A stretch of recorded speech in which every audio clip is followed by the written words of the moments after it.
ভাবছি কি রান্না করব। তো দেখো এখানে ঘরে ছিল সব রকমের ডাল, একটু মিশিয়ে ডালগুলোকে আর ভিজিয়ে দিলাম। তো কিছুক্ষণ ডালগুলোকে ভিজিয়ে রাখার পর এইভাবে মিক্সিতে আমি পেস্ট করে নিলাম।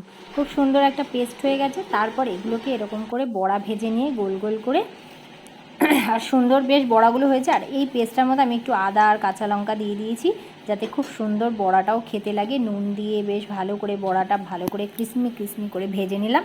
তারপর এখানে আলু আর ডাঁটা ছিল ঘরে, তো সেটাকেই কেটে নিয়েছি। নিয়ে এবারে ভালো করে কড়াই দেখো গরম করে যে তেলটা ছিল তার মধ্যে একটু হিং দিয়ে দিলাম। আর তারপরে এর মধ্যে দিয়ে দেবো একটু জিরে ফোড়ন দিলাম।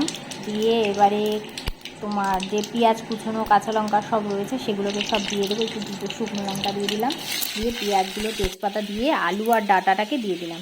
দিয়ে খুব ভালো করে নাড়াচাড়া করে নিলাম। এবারে এতে একটু নুন হলুদ সব কিছু দেবো, একটু আদা বাটা দেবো।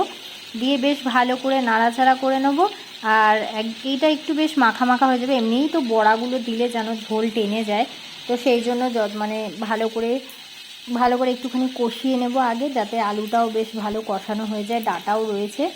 তো সকালবেলা এটাই টিফিন বানাচ্ছি। ভাবতে ভাবতে যে কি করব ভেবেই পাচ্ছিলাম না, তো ভাবলাম চলো ঘরে যে ডাল আছে সব দিয়েই বানিয়ে ফেলি। তো দেখলাম যে বেশ বানানোর পরে খেতেও কিন্তু খুব ভালো টেস্ট হয়েছিল। আর দেখো জল দিয়ে দিলাম, একটু বেশি পরিমাণে জল দিলাম। কেন বলো তো, যেন বড়াগুলো যখন আমি দেবো তখন কিন্তু ঝোলটা পুরো টেনে নেবে। তো দেখতেই পাচ্ছ এখানে দিয়ে দিয়েছি জল। আর আলুগুলো সেদ্ধও যখন হয়ে যাবে তখন আমি বড়াগুলোকে দিয়ে দেবো।